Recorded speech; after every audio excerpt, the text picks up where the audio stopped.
Welcome to this Airbus Helicopters H130 briefing. The aircraft you will be flying in today is an Airbus Helicopters H130. Our H130 helicopter is configured to provide 5 passenger seats. 3 seats located in the rear cabin, with 2 in the front row next to the pilot. When entering the helicopter rotor area, you should never enter from directly the front or the rear. Entry should be made in view of the pilot using the safe approach zones as shown.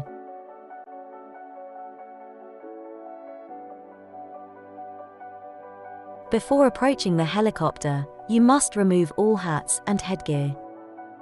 Be vigilant for trip hazards and deck edges. Carry nothing above head height. And finally, always obtain the pilot's or helicopter landing officer's permission before entering the rotor disc area.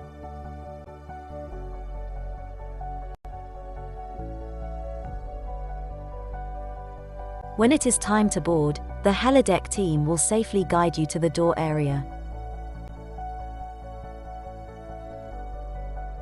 Thank you for watching this briefing video, and we wish you a very pleasant flight.